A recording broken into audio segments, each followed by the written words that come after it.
I want to keep going to our next one because I'm going to take the complacency message. The word complacency begins with a C.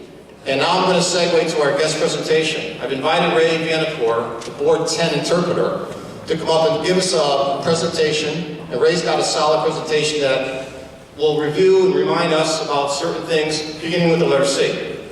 Now, Ray is not only an interpreter, but who has become a very good personal friend of mine because of the time we spend as interpreters, not only in Connecticut, but also at some of the national meetings. Ray's also an author. He contributes to Referee magazine. In 2017, one of his articles was the second most popular read by all the people who have access to Referee magazine. So without further ado, I'd like to invite RayV2018.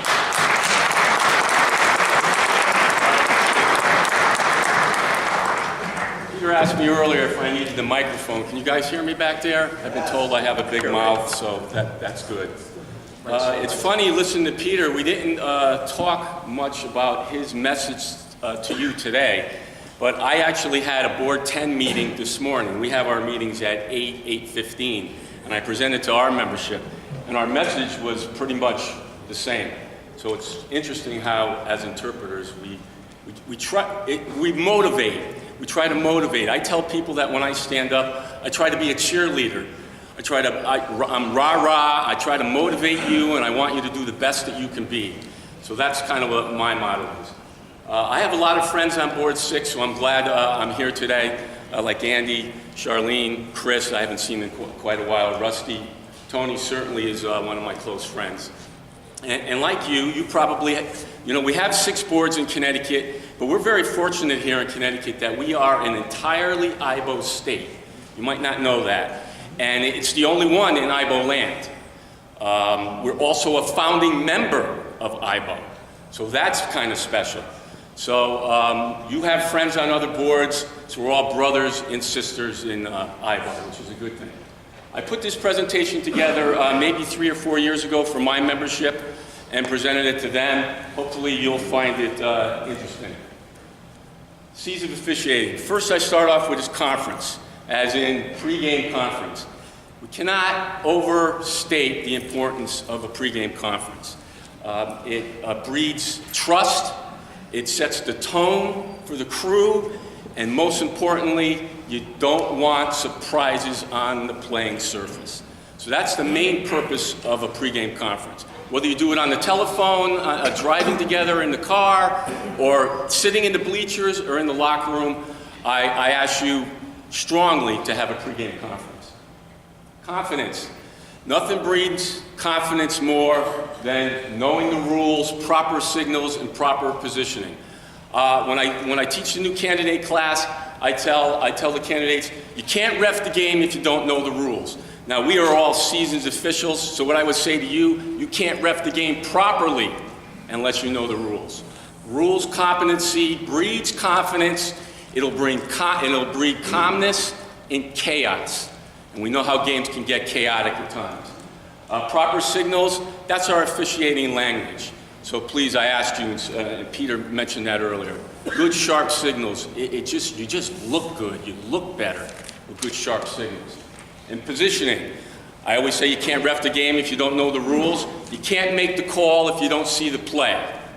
IBO has 90 years of perfection of putting us in a proper position to see the maximum amount of action. 90 years. So I ask you, get in the back of that rule book and look at the crew of 2 and crew of 3 mechanics manual. And if you're hearing those cat calls from the stands, hey ref, you're missing a good game, you know what? You probably are. Communication, back to signals. All about talking to partners, players, coaches, and table personnel. Communication is of utmost importance. Signals, that's how we communicate. That's our language. I mentioned that. I tell newer officials, use your voice. Use your voice when you should. But we need to learn, Peter talked about it earlier, you need to know when to listen, when to talk, and when to move on. So that's something that we all need to learn. Consistency. Consistency is very important. Be very conscious of what your partner's calling and obviously what yourself is. But I do have a caveat. Same play, same ruling, both ends of the court. Excuse me. I do have my caveat. My caveat is You may be consistently wrong. You may be consistently wrong.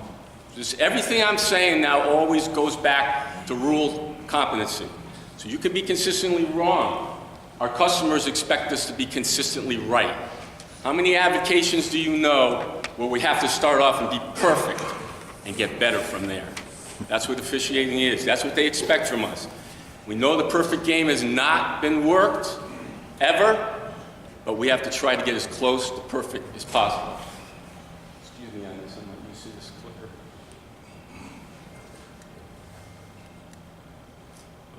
Concentration at all times, especially during dead ball situations. One of the things I talk about a lot with the Board 10 membership, watch those crossing patterns when timeouts are called, when the players are going back to their bench. I also stress very highly, I would say rule number one, never take your eyes off the players. We have to have one set of eyes, if not two sets of eyes on the players at all time. You know how chippy they can be during dead ball situations. And you know the party line. When the ball is dead, officials need to be alive.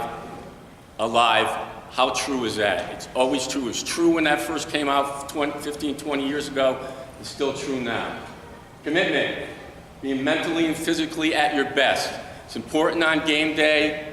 Make sure you get proper rest. Fuel your body. Make sure you eat properly. And hydrate. Hydrate is important. Cohesiveness. We are the third team. We want to be the best team. The IBO way is a team concept.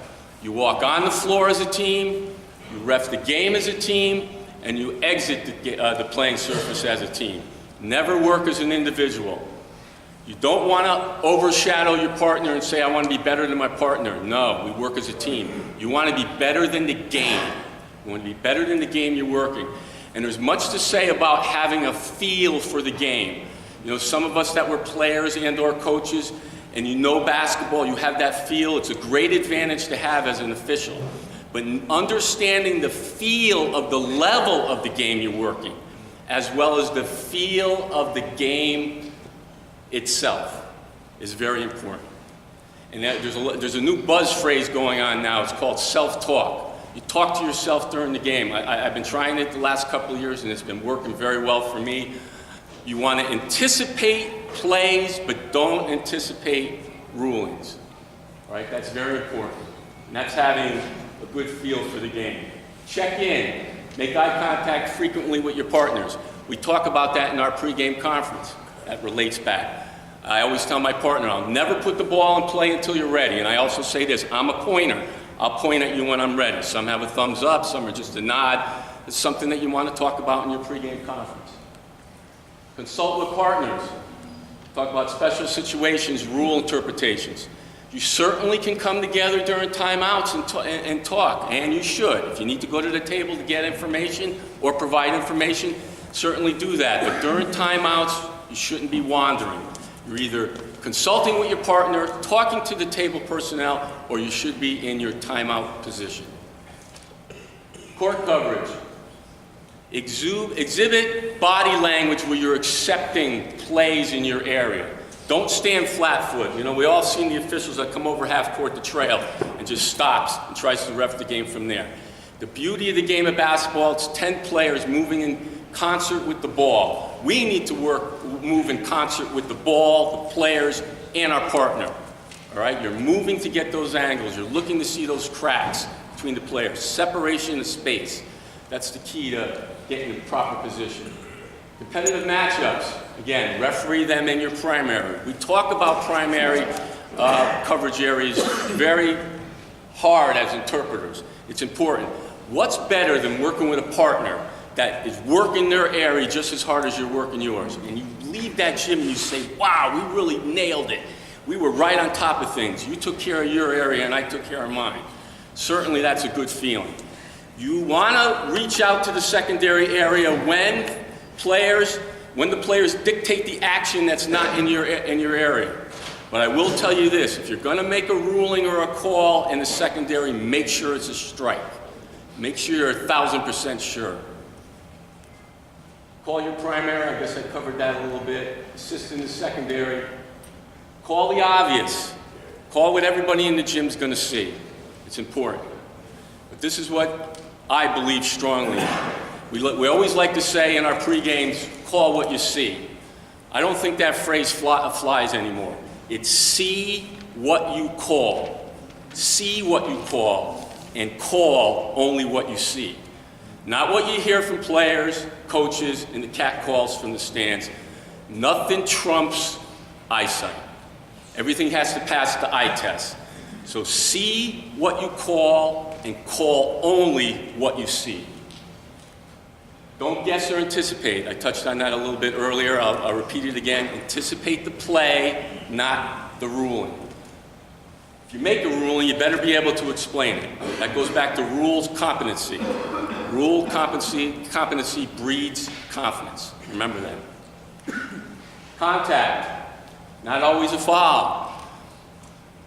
I played many, many years ago. Probably a lot of you played many years ago. Remember we used to say basketball was a non-contact sport and football was a contact sport. Well, that's changed. You've certainly known that over the last 10, 15, maybe even 20 years. Basketball is a contact sport. Contact is written into the rule book, incidental contact. Football is a collision sport now. You have good contact, you got bad contact. Good contact is incidental contact. Contact between two opponents in equally favorable positions. Good contact. Bad contact, it's a foul. Obviously, an advantage was gained by the contact. So basketball is now a contact sport. Clean up. This goes along with contact. Start in the lane and work your way outside. As the lead, the coverage area is much smaller than the trail, but it's equally important, if not a little bit more. We have hand-to-hand combat going on in the lane area. You all know that.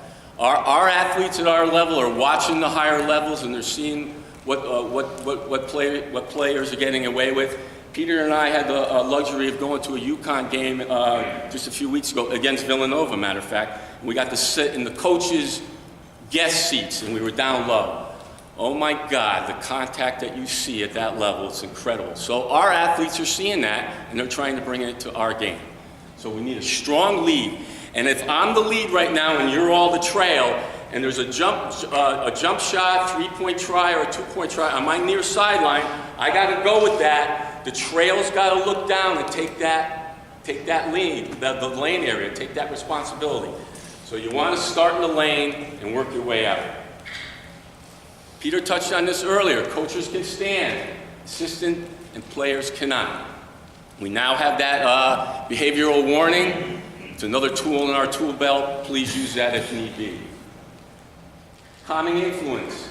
We need to stay calm at all times, all right? I mentioned that rule competency breeds confidence, calmness, and chaos. We need to be calm at all times and never address anger with anger. Clock management.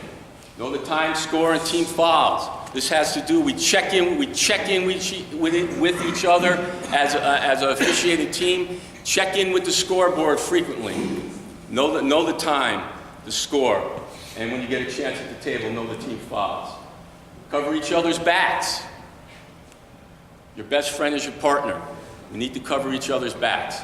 All the way from when we walk into the gym until you go to the parking lot. You know, we live in a winter climate. Don't drive away until you know your partner's car started. If you're working with a female partner, you may even want to walk them to their car. Please do that. Critique. We have a pre-game conference. You want to have a post-game conference. We want to talk about the good, the bad, and the ugly. If you're going to offer constructive criticism, I would recommend to you start off with what is good. Always start off with the good before you get to what was negative. Just sets a better tone for the discussion. And the crew, shake hands, have fun. So that's basically my presentation to you today. Thank you all for having me. Enjoy the end of your season.